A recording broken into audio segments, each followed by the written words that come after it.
அனைவருக்கும் வணக்கம். சற்றுமுன் வெளியான முக்கிய அறிவிப்பின்படி வங்கி கணக்கு வைத்திருக்கும் வாடிக்கையாளர்கள் அனைவரும் கவனத்தில் கொள்ளக்கூடிய மிக மிக முக்கியமான அறிவிப்பை ரிசர்வ் பேங்க் ஆஃப் இந்தியா வெளியிட்டுள்ளது. இதுல என்னென்ன அறிவிப்புகள் வெளியாகியுள்ளன என்பதை பற்றி விரிவாக தெரிஞ்சுக்கணும்னா வீடியோவை ஸ்கிப் பண்ணாம பாருங்க. வீடியோக்குள்ள போறதுக்கு முன்னாடி இந்த வீடியோக்கு ஒரு லைக் பட்டனை பிரஸ் பண்ணிக்கோங்க. இப்பதான் நம்ம சேனலுக்கு ஃபர்ஸ்ட் டைம் பாருங்கன்னா சப்ஸ்கிரைப் பட்டனை பிரஸ் பண்ணிக்கோங்க. கூடவே பெல் ஐகான் பட்டனையும் பிரஸ் பண்ணிக்கோங்க. வாங்க வீடியோக்குள்ள போகலாம். மினிமம் பேலன்ஸ் பற்றி வங்கி கணக்கு வைத்திருப்பவர்களுக்கு மகிழ்ச்சியான அறிவிப்பு ஒன்று வெளியாகியுள்ளது. எனவே மினிமம் பேலன்ஸ் பற்றி வங்கி கணக்கு உள்ள அனைவரும் இதை பற்றி கட்டாயம் தெரிந்து கொள்வது அவசியமாகும். வங்கியில் மினிமம் பேலன்ஸ் அபராதத்தை பார்த்து கடுப்பாகும் நபர்களின் மத்தியில் அவர்கள் மகிழும்படி முக்கிய உத்தரவை ரிசர்வ் பேங்க் ஆஃப் இந்தியா அனைத்து வங்கிகளுக்கும் அதிரடியாக அனுப்பியிருக்கிறது. மினிமம் பேலன்ஸ் என்ற ரூல்ஸ் பலருக்கும் பெரும் தலைவலியாகவே இருந்திருக்க வாய்ப்புள்ளது. ரூபாய் 1000 பணத்தை அப்படியே வைத்துவிட்டு பல மாதங்கள் கழித்து பின்பு எடுக்க சென்றால் அது முழுவதும் இருக்காது. சிறிது விவரம் தெரிந்தவர்களுக்கு மினிமம் பேலன்ஸ் அபராதம் போட்டு விட்டார்கள் என்று தெரிந்துவிடும். ஆனால் அதை பற்றி அறியாத சாதாரண மக்கள் அந்த பணம் எங்கே போய்விட்டது என்று நினைத்து கவலையடைகின்றனர்.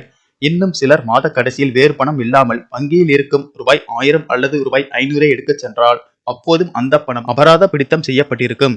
இதற்கு வங்கி கணக்கை முறையாக பராமரிக்காததுதான் காரணம் என்பதையும் மறுக்க முடியாது.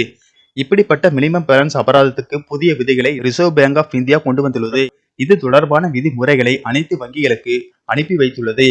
இந்த புதிய விதிமுறைகளின் படி 2 ஆண்டுகளுக்கு மேலாக எந்த ஒரு பண பரிவர்த்தனையும் செய்யாத வங்கி கணக்குகளில் இருந்து எந்தவித மினிமம் பேலன்ஸ் அபராதமும் வசூலிக்கப்படக்கூடாது. ஏனென்றால் அந்த வங்கி கணக்குகள் செயலற்ற கணக்குகளாக எடுத்துக்கொள்ளப்பட வேண்டும்.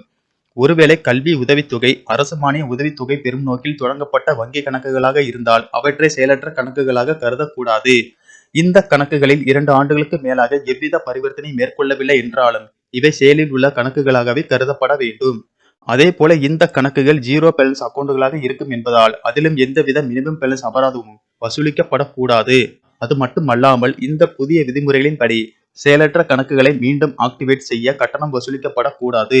அதே போல தொடங்கும் போது முந்தைய பராமரிப்பை சொல்லி அபராதமும் கேட்கப்படக்கூடாது. மேலும் 2 ஆண்டுகளுக்கு மேலாக பராமரிக்காமல் செயலிழந்து விட்ட கணக்குகள் குறித்து அதன் உரிமையாளருக்கு SMS கடிதங்கள் அல்லது மின்னஞ்சல் மூலம் தெரிவிக்க வேண்டும்.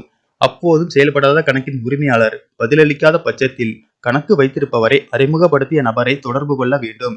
மேற்கூறிய விதிமுறைகள் மினிமம் பேலன்ஸ் அபராதத்துக்கு கொடுக்கப்பட்டுள்ளன. இந்த விதிமுறைகள் விரைவில் அமல்படுத்தப்பட உள்ளன. நன்றி, வணக்கம்.